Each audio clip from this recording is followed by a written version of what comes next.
Pronto, mais bem-vindo a mais um podcast, Acessibilidade em Meu Mundo, segundo episódio. Hoje com Tatiana Bandeira e Luciane Lisboa. A gente vai falar sobre a vida familiar da pessoa com deficiência. Hoje também a gente tem uma convidada especial, que é a psicóloga Simone Saraiva. Sejam muito bem-vindos. É um prazer tê-los aqui. Obrigada. Obrigada Obrigada por fazer parte. Eu queria assim, agradecer a disponibilidade de vocês de estar conosco. E o nosso conteúdo hoje é para vocês falar um pouquinho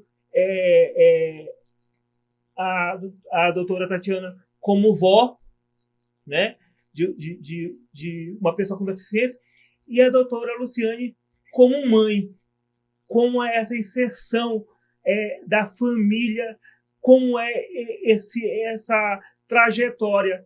Eu queria que começasse por doutora Luciane falando como foi isso, como foi a chegada desse diagnóstico. Boa tarde a todos e a todas. É com grande satisfação que nós recebemos, né, o convite desta pessoa tão linda e maravilhosa que está nos entrevistando, que vai nos entrevistar hoje, que é você, né, o Max. E eu queria agradecer, em primeiro lugar, esse convite, né, feito à minha pessoa e que eu recebi e abracei com todo o meu coração, com toda a minha dedicação, que eu sou uma pessoa dedicada com o que eu faço. E eu trabalhei muito tempo com a educação inclusiva, né? Estou aqui diante também, né, da doutora Tatiane Bandeira, também, que é da FACAM, né, uma pessoa assim, que trabalha com a área da educação e que gera, né, profissionais capazes para trabalhar, né, com as especificidades, né,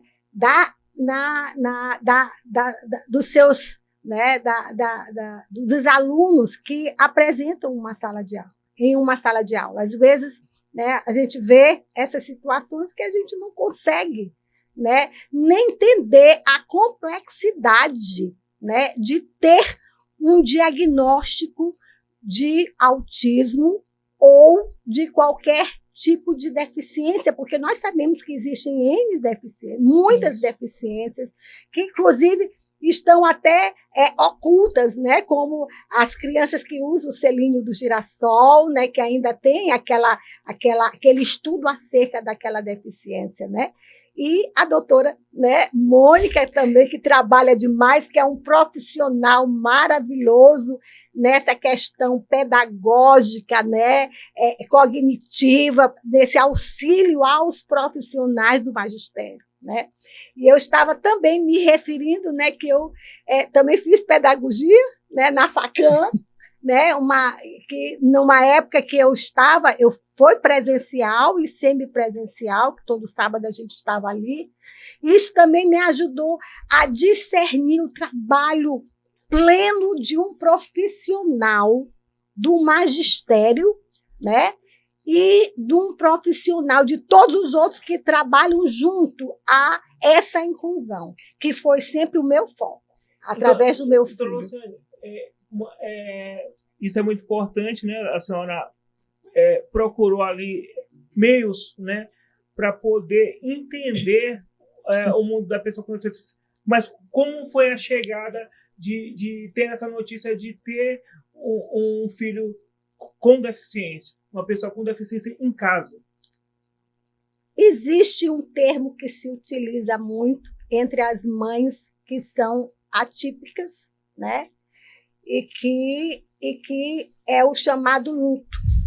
O luto em razão do nascimento de uma expectativa que, na realidade, não se concluiu na sua integridade. Então, você está 9 meses com um filho na barriga, né? E começa e gera isso tudo a expectativa no meu caso foi 7 meses. O Rafael, meu lindo, meu maravilhoso, amor da mamãe, né? Amor das titias lindas e maravilhosas, e da irmã também, da minha família, que toda é o meu alicerce.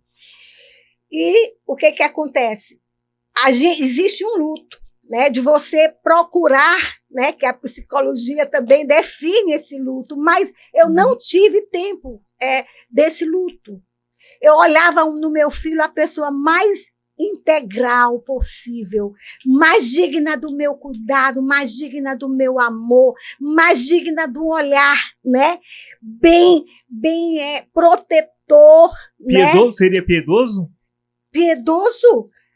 Piedoso não, protetor, piedoso não, porque ele era o amor em pessoa, como era ele que estava com o olhar piedoso para mim, me dando tanto amor. Então, Rafael sempre foi um amor da minha vida.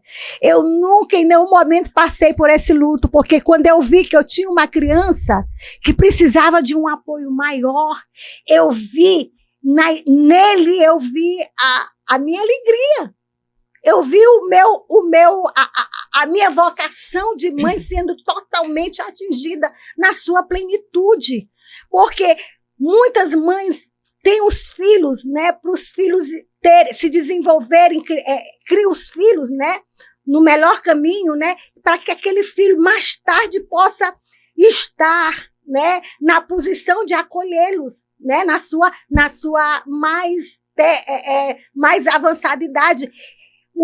Uma mãe atípica, uma mãe que tem um filho que não tem essa possibilidade, entre aspas, né, tem que ver o que é possível ser feito, né, e amar de forma incondicional, amar por amar, não amar porque aquele vai cuidar de mim mais tarde, não. Certo? Amar por amar. Então, eu amei com todas as forças do meu ser. Não tive tempo de ter luto. Fui uma mãe atípica, né? Na minha época, que não existia esse termo, porque as terminologias são muitas, né? Em razão dos seus avanços, que geram também às vezes até uma confusão nas pessoas que têm menos desenvolvimento na área. Mas eu tive todo essa questão da aceitação rápida, que foi uma aceitação rápida, né? Eu não tive luto, né? Aquela questão de eu não gerei esse luto, porque eu olhava o Rafinha, eu sentia tanto amor pelo meu filho, eu sentia tanto zelo. Não gerou nenhum momento, vamos dizer assim, no futuro como será? Não, porque eu via que ele precisava não dessas reflexões. Ele precisava de uma ação minha, de forma prática, né? E aí eu comecei a trabalhar a minha família, né, que achou que meu filho tinha algum problema, né? E eu fui procurar ver, né, entender qual seria esse problema, e vi que, na realidade, havia sido, eu tive o Rafael com 7 meses de um parto prematuro em razão de uma anóxia, né, falta de oxigênio, eu tive um pré-eclâmpsia, né, também em razão da minha função como promotora de justiça, porque eu recebi uma notícia muito pesada para mim, né? Eu como promotora. A senhora é promotora desde 92, não é isso? Exatamente. E isso daí me constrangeu de um ponto que eu saí de onde eu estava, eu saí para o hospital, em razão da minha função de promotora de justiça, né? Porque eu recebi uma notícia errônea, né, que aquilo ali acelerou o meu parto, praticamente, que meu filho nasceu e teve essa lesão, né? Mas eu também tratei essa problemática toda, né, da família, que não é fácil, porque nenhuma família está preparada para receber uma espera criança. Isso. E assim, Dona Tatiana, como vó, né, eu cheguei na instituição dela, minha graduação em Direito foi lá, eu jamais imaginava a doutora Tatiana tivesse contato com alguém, né? Uma pessoa com deficiência. Quando eu cheguei lá, já tinha um outro cadeirante, que era o Arnon. Isso, o Arnon. Né? E eu vi os professores... E o grau dele era bem maior do que o seu, né? Porque ele só tinha uma cadeira elétrica e só mexia os dedinhos, e ele tinha que ter acompanhamento da irmã, que acompanhava ele para a sala de aula. E eu vi que não era... que depois que a gente começou a ter essa proximidade, que eu conheci Tatiana, dizer, olha, agora eu tenho um neto, e isso se estendeu e não ficou numa instituição, como para a senhora essa questão do amor de avó e esse desafio de ter essa pessoa especial dentro da sua família. Vou só botar assim, a questão bem assim do início. Muito obrigada pelo convite. Hoje em dia é tão difícil você falar de um tema tão sensível, né? As pessoas estão envolvidas com separação, com fofoca política e tudo. E esse é um tema que deveria estar mais incluído dentro da sociedade, porque o mundo está mudando, existem transformações, existem novos fatores que te dão novos problemas psicológicos, né? Então, esses temas deveriam estar mais abordados, mais visíveis para a sociedade, né? E a sociedade mais interessada, porque cada vez mais não existe uma explicação. Você tem uma pessoa com autismo na família, um conhecido, uma amiga, alguma coisa, né? E às vezes você não sabe como tratar. Mas a minha questão com relação à problemática da deficiência física, da acessibilidade, começou no meu curso de engenharia, né? Eu fiz engenharia e lá a gente tinha umas barreiras em alguns lugares, na cidade de São Luís, uma cidade histórica, antiga, e quando eu fui fazer o meu curso de Direito, minha segunda graduação, eu ia fazer na área ambiental, que ainda era assim uma modalidade nova. Aí meu professor chegou e disse assim, olha, esquece que não tem livro para você pesquisar. Faz alguma coisa ligada à engenharia. Aí eu bati a ideia de que vou fazer alguma coisa em termos de acessibilidade. Pesquisei, fui atrás, procurei fotografar lugares aqui em São Luís, as pessoas que eram cadeirantes, dificuldade para subir de ônibus, então veio desde aí. Então você fica mais sensível a essa questão da mobilidade das pessoas, né? Então, assim, começou desde aí a gente vai conhecendo pessoas que têm muita dificuldade, que querem vencer na vida, que não acham que alguns obstáculos podem ser vencidos com o apoio de outras pessoas. Aí surgiu meu neto, pós-pandemia, né? Nasceu uma criança normal. E aí meu filho era casado, morava em São Paulo e veio passar um período aqui pós-pandemia. Aí eu notava alguma coisa de diferente no meu neto. A gente chamava, ele não olhava, né? Então, o aspecto autista, ele tem vários direcionamentos.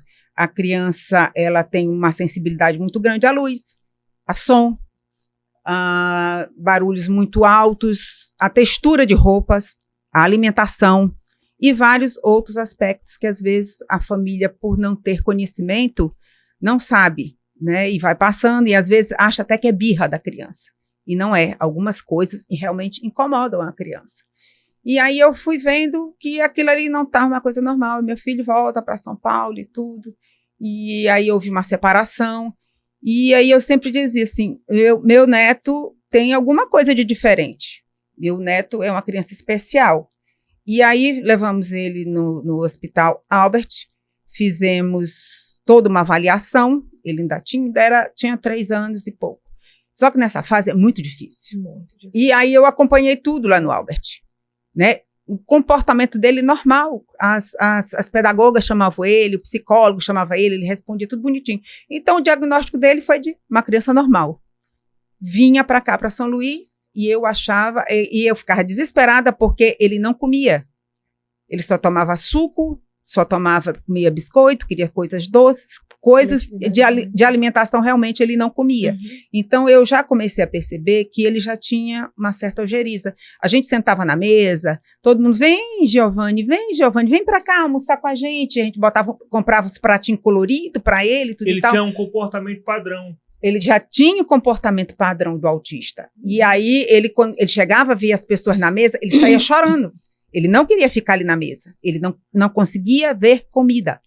E aí eu disse não. E aí a gente resolveu levar ele numa psicóloga mesmo para fazer uma avaliação de várias visitas, não foi só uma, né? Uma avaliação neuropsicológica, e lá foi avaliado como autismo, né? De grau 1, né? E hoje em dia ele tem uma psicóloga, ele tem uma neuropsicóloga, ele tem uma fonoaudióloga, porque também o autista ele tem atraso de fala. E aquilo ali me deixava desesperada, né? Porque ele queria as coisas, falava as coisas, eu não conseguia entender, era muito difícil, né? E aí foi feito todo um diagnóstico, e a gente botou ele numa terapeuta alimentar, que está ajudando muito. Aí eu me pergunto assim, a família ajuda? Ajuda. Meu filho é maravilhoso, ele é louco pelo meu filho, apesar de meu filho morar aqui, a mãe dele mora lá em São Paulo, mas é um pai presente. Nós assistimos às reuniões familiares da escola. A escola tem sido de um grande apoio, e isso aí é muito importante, que vai do atendimento do porteiro, a saber que aquela criança é especial, a pessoa que cuida da cantina da escola, a pessoa que serviços gerais. Isso é muito importante. Esse acolhimento dentro da escola tem sido de uma grande ajuda para ele se desenvolver, né, como pessoa. E assim, a gente quer que os nossos filhos tenham uma inclusão na sociedade. Sim, nossos filhos, nossos netos. A gente quer que a sociedade trate eles não de uma forma tão especial, com medo, porque às vezes a pessoa tem medo, diz assim, não, eu vou de repente fazer alguma coisa que pode desencadear uma crise. Sim. Então é importante desde o porteiro saber até a pessoa que trabalha na cozinha de uma escola. E a gente fica sem saber. Eu tenho condições. Sim. Eu sou uma pessoa que eu tenho condição de dar esse apoio para o meu neto. E quem não tem condição? Dona Daniela, a senhora levanta um ponto muito importante, que a gente vê né, iniciativas públicas, mas muitas vezes elas não chegam naqueles bairros periféricos, né? E aí dificulta a questão da inclusão, a questão do diagnóstico. E eu queria que Simone explicasse um pouco nessa visão sobre isso. Doutora, a palavra é sua. Eu quero também agradecer, né, o Max pelo convite, obrigado por estar aqui. Eu me chamo Simone, sou psicóloga, neuropsicóloga também, e professora, né, e tenho uma certa experiência em lidar com pessoas que necessitam de acessibilidade na universidade, né, então chegava ao núcleo de apoio psicopedagógico a qual eu faço parte, muitos pedidos de apoio, né, alunos com TDAH, autistas, né, dentro do espectro, ou outras necessidades, baixa visão, enfim. E o que eu sempre vejo desses alunos é um pedido para que eles participem das atividades como todos os outros alunos. Sim. Nenhum momento que eu atendi um aluno na universidade pedindo apoio psicopedagógico, ele disse, eu quero uma facilidade, eu quero que você me dê o conteúdo da prova. Me dê a nota. Me dê a nota. Eles querem, eu quero fazer a prova igual, só que se eu tenho uma necessidade especial, eu preciso só de mais de tempo. Então, geralmente, eles pedem 1 hora a mais. Isso. Eles pedem que aquele conteúdo que o professor dá a aula seja mais destrinchado, porque eles podem ter uma certa dificuldade de entender algumas coisas. Então, a gente prepara um ambiente para que ele se adapte, mas ele quer discutir em sala de aula como todos os outros. Ele quer participar de todas as rotinas acadêmicas que os outros participam. Isso é muito importante, porque isso traz a humanidade que vocês estão acabando de dizer, né? As experiências das nossas convidadas aqui é dizer isso. Hoje, eu tenho certeza que eu dou todas as condições para que o meu filho e o meu neto possam viver em sociedade. Eu quero isso, eu quero respeito e eu quero a integração deles. Isso é muito importante. Tanto para a saúde mental e física, em todos os âmbitos dele, quanto para vocês. Porque aqui a gente está falando de pessoas que, mesmo superando o luto, que talvez não tenha tido, né, as dificuldades de entender como isso pode acontecer, nas outras famílias que o Max trouxe, tem muita gente que não entende porque eu. Aí culpa a Deus, aí traz outros aspectos, né? Sim. Religiosos, familiares, é a tua genética. Não, foi a tua, é da tua família, é da família do outro, não tem isso, né? Sim. Culpando. E se acontece na gravidez, a culpa foi da mulher que não fez um bom preparo para a gravidez. Sempre eles querem colocar a culpa. Quando eu digo eles, pode ser familiares, conhecidos, né? Algum cônjuge, tentando achar culpa quando ninguém tem culpa. Nem o indivíduo que está necessitando da acessibilidade, quanto as mães, enfim, e a sociedade. Então, eu considero muito importante, tá, Max, essa preocupação de vocês no aspecto psicológico, em ter os acompanhamentos, ter as terapias, para que essa pessoa possa ir ao cinema, que nem eu ouvi aqui nos bastidores, né, que o seu filho foi ao cinema, estou indo ao cinema, então isso é maravilhoso, isso é muito importante. E um aspecto, só para concluir aqui minha fala, é das pessoas que não estão dentro dessa esfera, poderem entender o universo, porque muitas pessoas julgam o desconhecido. O preconceito nasce disso, né? De você não saber, então, se eu não sei, eu julgo. Então, a partir do momento que a gente tem um ambiente como esse para falar e levar para as pessoas essa informação, chegando a informação, possivelmente a gente está combatendo a desinformação e o preconceito. É o que eu acho. Eu vou direcionar pergunta para as três, né? Diretamente. Promotora Luciane, Tatiana, Simone, como as três são envolvidas numa situação onde é muito importante, que é da educação e família, assim, diretamente, quais são as iniciativas que a FACAM, que a promotoria, tem feito para diminuir esse abismo? E, Simone, tu como coordenadora em uma universidade, né, nessa área, o que tu tem notado de resultado nessa diminuição desse abismo que existe? Eu gostaria de começar, né, porque eu me sinto uma privilegiada, né, porque quando eu comecei a trabalhar na promotoria de educação, eu fiquei exatamente com a educação inclusiva em todos os níveis, né? Desde de creche, escola, né? Até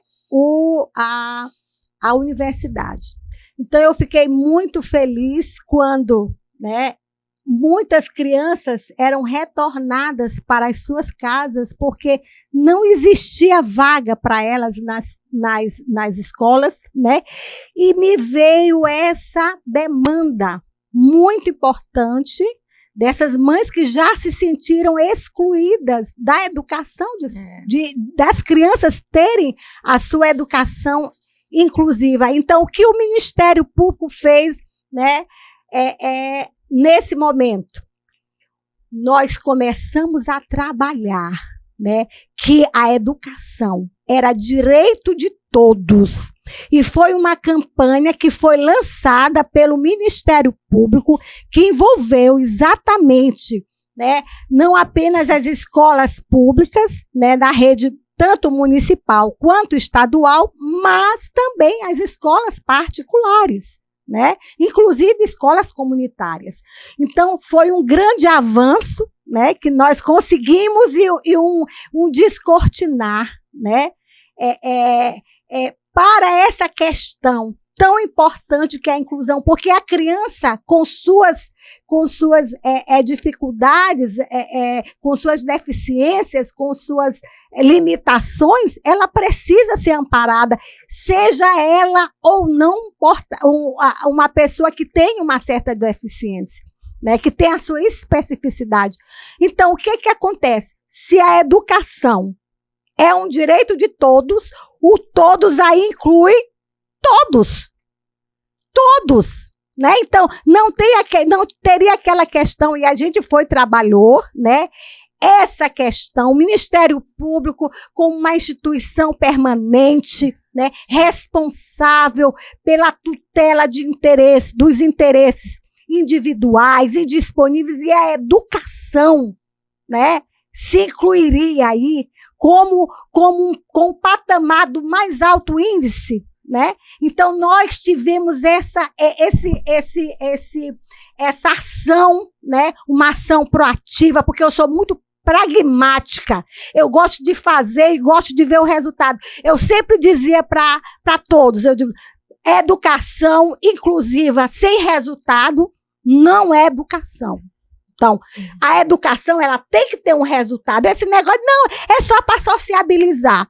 Eu fiz umas visitas, né, em algumas salas que tinha crianças que estavam lá na frente, porque a professora também não tinha a condição de mantê-las longe da atenção, mas estava ali só amassando bolinha, amassando a massinha ali, e sem que tivesse um apoio pedagógico efetivo. Aí, disso aí partiu, né? Esse nosso combate forte, né? E que nessa época eu louvo a ação, né, da professora Áurea, né, que era secretária do Estado, né, de Educação, que ela entrou na visão, né? Entrou nessa visão maravilhosa da inclusão, que a inclusão precisava ser redimensionada no nível importantíssimo que era, né?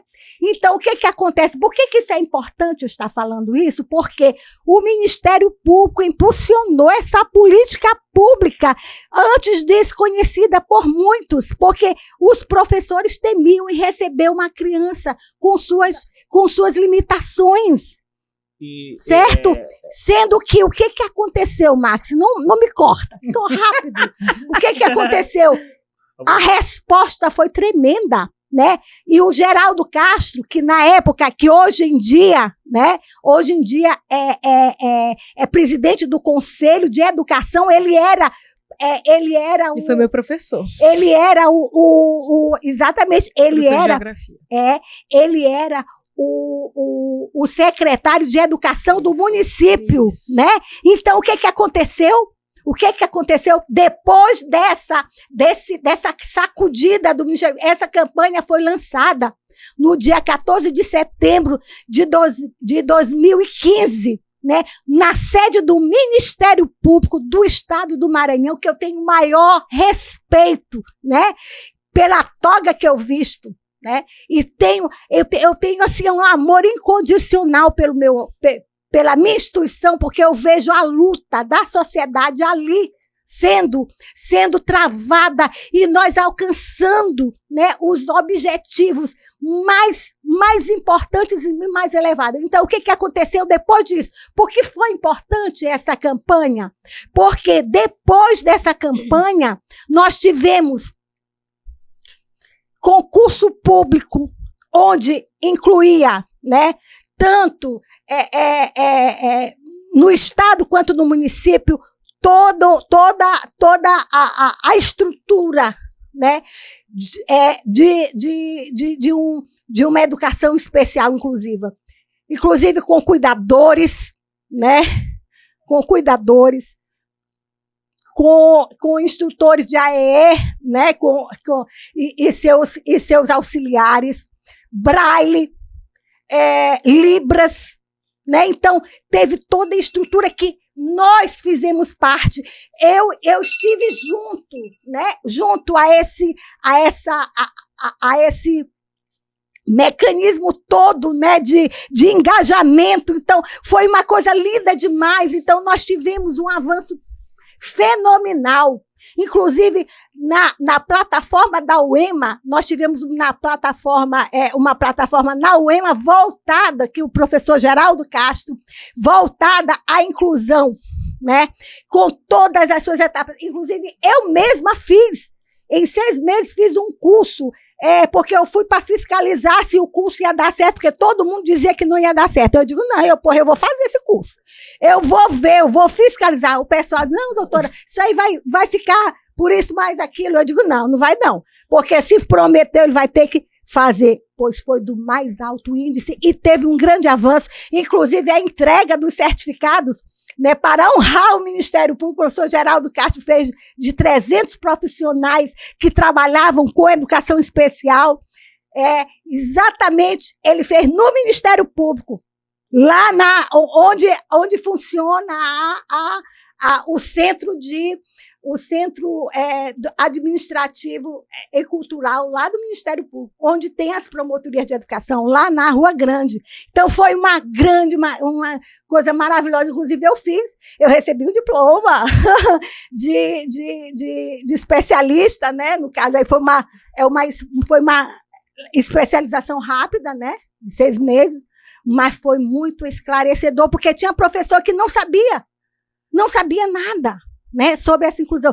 E essa inclusão foi feita assim, foi colocada para a sociedade. A grande questão é, né, o que acontece? Pegando um gancho no que a senhora colocou. Quando cheguei na instituição, na FACAM, saí de uma instituição, e se falava de inclusão, era eu estar incluído, mas não se pensava em eu aprender, em evoluir. E eu ter uma condição para poder aprender e levar isso, que isso era frutífero, que isso era importante da questão da educação para a minha vida social numa linha do tempo ao todo. Então, assim, eu creio que eu aprendi com a FACAM e a FACAM aprendeu comigo. Com certeza. Né? Então eu lembro de uma vez eu estava na sala da Luciene e aí uma coordenadora do curso da instituição disse: olha, o Maxwell ele não vai fazer petição diferenciada para na hora que ele for entrar com uma ação. E não se tratava disso, não se tratava de eu fazer uma petição diferenciada, se tratava de ter condições. E dentro do possível, dona Tatiana, eu tive essa condição dentro da sua instituição. Eu tive... O que a gente pensa é facilitar sem deixar que a pessoa se sinta humilhada, sem deixar que a pessoa se sinta menosprezada ou não incluída, né? Nós tivemos o caso do Maxwell, nós tivemos um outro caso também que era um pouco mais grave, e nós tínhamos lá um rapaz bem obeso. E eu estava, na época da matrícula, eu estava sempre na frente. Então, eu observei que ele andava com dificuldade e que, assim, como era uma pessoa muito grande, eu disse: você vem se matricular? Ele disse: enfim. Eu disse: tá certo. Aí chamei o meu encarregado, pedi para ele: olha, conversa com o rapaz. Pergunte para ele se ele gostaria de ter uma cadeira especial para assistir aula. Aí o rapaz foi: olha, nós estamos muito preocupados com essa questão de inclusão aqui em alunos de sala de aula. Nós gostaríamos de saber se você gostaria de ter uma cadeira mais confortável para você assistir aula. Ele disse: gostaria. E assim a gente mandou fazer uma cadeira especial para ele. Ou seja, a gente tem que sempre que estar observando, porque às vezes a pessoa, por ter vergonha de pensar em se expor, né, ela passa por maus bocados, né? Então, ele estudou lá na FACAM, ele terminou o curso numa cadeira especial. Não subia escada. Era elevador. Era elevador. Né? Então, a gente tem sempre essa preocupação por dar condições melhores aos alunos que nos chegam. Com essa questão da pandemia que a gente estava falando, alguns alunos tiveram muitos problemas emocionais. Então, o nosso setor de pedagogia está sempre aberto. A nossa coordenadora lá de pedagogia era uma pessoa maravilhosa, ela é muito atenta. Ela é, inclusive, diretora auxiliar em colégio do Estado. Não? Então, ela também tem uma visão bem legal dessa situação de alunos que chegam lá. Às vezes, os pais são envolvidos com droga, aí o aluno chega lá com fome, chega cansado, porque às vezes a noite não é fácil quando chega para assistir aula. Então, por que tornar a vida desse aluno difícil? Não, se chega, se conversa, se fala. E assim a gente tem conversado com as nossas futuras professoras. Olha, muito bom. São pessoas que merecem o nosso respeito, que querem sair daquela vida, estão buscando o seu melhor. Os pais não dão condição, a família não dá condição. Às vezes até os avós criam, porque não tem apoio dentro de casa, existem problemas familiares dentro de casa. Então, eles procuram apoio aonde? Na escola, com o professor. É interessante isso que a senhora traz, que mostra a extensão e a importância, né, da escola. Isso. E que vem lá de trás. Sim. Vem desde o berçário. Sim. Isso é desde o berçário. Uma criança bem cuidada no berçário, ela vai se desenvolver, ela vai começar a ter certas percepções. A vida então, vem desde o berçário. Quando eu quis trazer sobre a deficiência, a família com a pessoa com deficiência, é todo um desenrolar, não somente da educação, mas na vida social, em um lazer, numa vida de um todo. Você chega, por exemplo, num teatro, uma criança atípica, ela não pode fazer muito barulho, e eu queria saber desse sentimento de vocês, de ter esse cuidado, tipo que aqui dá para ficar, aqui vai ser legal, e como é que vocês conseguem ter esse tato, esse controle para poder não... Eu acho que atualmente é que a sociedade em si é que tem que estar mais preocupada em não incomodar. Porque eu vou deixar de levar meu filho. Outro dia eu fui numa festa, tinha um rapaz, né? A gente já conhece ele de outras festas. E nesse dia, não sei porquê, ele estava... E ele dança, eu já dancei com ele. Fui para a pista de dança com ele, né? O pai dele me agradeceu. Ai, Tatiana, obrigado. Vamos dançar. Eu sei que ele gosta de dançar. Mas nesse dia, ele dava, assim, uns gritos altos. Aí tinha uma pessoa assim... Ai, mas esse rapaz, não sei o que, eu digo, ó, calma aí. O rapaz é um autista e eu acho que você não tem que se incomodar com isso. Ele está aqui em família, com amigos, ele está participando de uma festa. Então, você não tem que se incomodar com isso. Coisas mais altas você já ouviu, músicas absurdas você já ouviu e com certeza não te incomodou. Eu, de vez em quando, eu saio fora do meu prumo e procuro botar a pessoa numa situação. No avião, outro dia, eu viajando, tinha 2 crianças com cordãozinho. Um deveria ter 10 anos e o outro estava com 8 anos. E criança, às vezes, autista não suporta estar em ambiente fechado. A Latam, agora, ela está proporcionando a alguns pais que precisam viajar um ambiente dentro de um avião, colocam as crianças dentro de um avião para que elas possam se ambientar e poder fazer uma viagem. Porque eu tenho amigas que têm a filha autista de nível 3 e elas ficam de coração partido porque tem que deixar o filho para trás. E os outros irmãos vão e eles participam de foto, de passeio, não sei o quê, e o filho não consegue entrar dentro do avião. Então, isso aí é muito importante. Aí vinham as 2 crianças autistas cantando. Elas vinham cantando num tom mais alto. Aí a pessoa do meu lado, ai, não sei o que, essa criança não deixa dormir. Você já observou que são 2 crianças autistas? Então, você não tem que se incomodar. Uhum. São os pais que estão trazendo as crianças de algum motivo, para um tratamento, para ver alguém da família. Então, não se incomode com isso, não. Procure observar na sociedade, porque na sociedade nós estamos cheios de crianças autistas. E elas, em determinado momento, elas não têm que ser incomodadas. As crianças só estão cantando, não estão berrando, não estão fazendo barulho. Elas estão felizes, elas estão demonstrando um afeto. Elas estão felizes porque estão viajando. Então, a sociedade tem que estar preparada para certas situações. Não é olhar com cara feia, não é torcer a cara. São crianças. E nós temos adultos que também são sensíveis. Porque agora, com essa nova descoberta do autismo, as sensibilidades é que você vê delegados, você vê engenheiros. Eu vi um depoimento de uma médica, a coisa mais linda. Ela estudou o curso todinho de medicina, sem ninguém saber que ela era autista. No dia da formatura, da colação de grau, ela botou. E ela disse que aquilo ali era a roupa dela. Desculpa, eu estou emocionada. Fique à vontade. E esse é um propósito do nosso trabalho, é a gente deixar de ser invisível. Sim. Tá aqui, esse é meu mundo, é o nosso mundo. Tá aqui. É isso. Acessibilidade. Eu É a aproveito e peço a palavra, né? Vendo vocês aqui que vivem, né?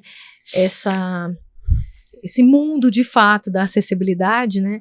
Eu, como profissional, psicóloga, também vejo, não vivo, né, na minha realidade, mas eu vejo as pessoas porque elas me procuram e eu sei de tudo isso que vocês estão falando, né? Eu peguei recentemente um avião, contando aqui um pouco da sua história, e vi um pai com um colar de autismo. Pai de autista, era o colar dele. Eu nunca tinha visto, né? Eu achei tão interessante, e ele tinha 2 crianças também com colar, e as atendentes do avião super atenciosa com eles, não dando tratamento especial, mas fornecendo aquilo que ele precisava. Ele estava sozinho com 2 crianças naqueles bancos, em 3 bancos, né, do avião, e todo mundo entendeu. Eu achei aquilo tão bacana, porque está naturalizando, está normalizando. Hoje os pais já se sentem mais fortes, né, porque tem vocês aqui para falar sobre isso, para poder pegar um avião, para poder ir no teatro, para poder ir no cinema. Eles já estão se sentindo mais encorajados em fazer isso, porque existem vozes que podem falar. E como eu disse antes, falta as pessoas conhecerem aquilo que é desconhecido, as pessoas não sabem, e aí elas vão começar a se acostumar e ver que é super natural. Você falou que tem adultos, né, que tenham o diagnóstico do autismo tardiamente, né? Eu recentemente soube que uma pessoa, uma amiga psicóloga, teve diagnóstico de autismo tardiamente, e fez muito sentido, né, pelas queixas que ela tinha dela mesma, de relacionamentos, de várias coisas, e hoje ela usa orgulhosamente, atende, né, outras pessoas com diagnóstico de autismo porte 1. Assim como outros profissionais médicos, né? Eu não sei da área jurídica se existem hoje em São Luís ou no Maranhão, né? Mas eu sei que existem profissionais médicos, enfim. E que, sim, gente, a gente vai conseguir alcançar cada vez mais pessoas para falar desse assunto. Eu acho lindo vocês se emocionarem, porque fica claro que isso aqui não é uma causa qualquer, é uma causa de fato do coração de vocês, né?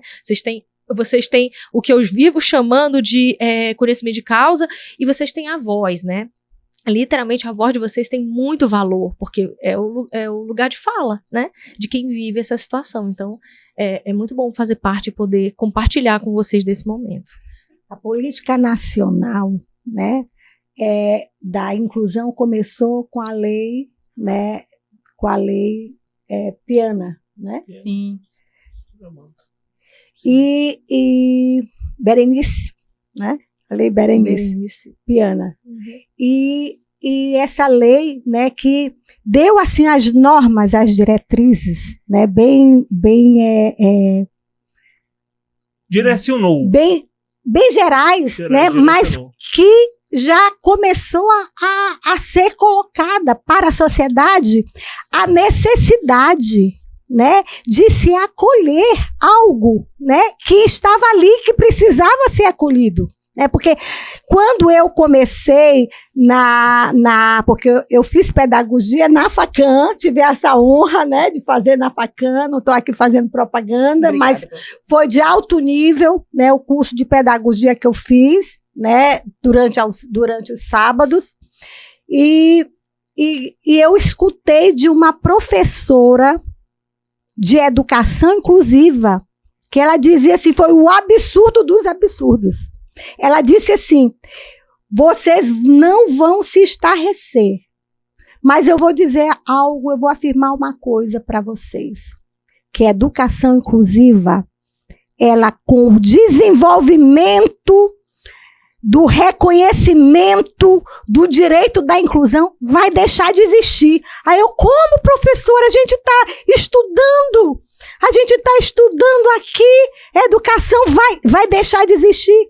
Aí ela disse, sim, o nível que deve acontecer é esse. A criança chega na escola e ela é trabalhada dentro das suas especificidades, né? Se ela precisa de um diagnóstico, né, para fazer o PEI, né, o plano, né, tão assim, importante, né, de educação individualizado para voltar daquilo ali, se faz tranquilamente com um profissional adequado, né, e não precisa se dizer, né, porque assim, porque a sociedade se conscientizou de uma forma a entender que aquele ali também é objeto de todo respeito, né? E toda a política necessária para ser educado da forma que pode acontecer e com o nível que ele puder atingir, porque ninguém pode rotular. Porque eu tenho que botar a massinha na mão dele, porque ele pode só amassar, ficar amassando ali. E eu disse, teve uma vez que eu disse para a professora, eu digo, a senhora não é a professora desta criança, por quê? Aí ela, mas, eu digo, por que você não olha para essa criança e fala para essa criança? Assim como você fala para os outros, ele tem esse mesmo direito. E ele não poderia estar aqui só amassando a massa, porque ele tem cognitivo dele a ser desenvolvido. E não é a senhora que vai rotular que ele não tem condição. Ele tem que chegar ao nível que ele puder chegar. Quem vai dizer? É ele. Mas vai depender se dizer do seu trabalho. Então, trabalhe direitinho com a inclusão. Se a senhora não souber, como é que se diz? Se aposente. Eu disse para ela, se aposente. Se a senhora não souber e não quiser aprender, se aposente. Porque a senhora está no lugar errado. Eu disse isso para a professora. A conversa está muito boa, está gostosa. Mas chegou a hora da gente se despedir, né? Se você deixar as redes sociais de vocês, né? Eu quero agradecer a contribuição, né, de cada um, né? E gostei porque foi um negócio espontâneo, né? Que bate também comigo porque eu coloquei o coração aqui nesse negócio, nesse podcast. Deixem as redes sociais de vocês para quem quiser entrar em contato, para quem quiser conhecer a Instituto Facam, quem quiser procurar a promotoria através de doutora Luciane. Por favor, doutora Luciane. Maxwell, eu quero agradecer imenso. Foi assim, realmente muito emocionante estar aqui hoje, né? A gente vai aprendendo cada dia que passa, né? Com os amigos, conhecimento da doutora, as coisas que passam no dia a dia, não só dentro da nossa família, mas fora, que a gente tem uma condição para dar aos nossos filhos, os nossos netos, mas tem gente lá fora, numa periferia, que não consegue nem sair de casa para ter acesso a uma escola, né? A dificuldade de ter um carro que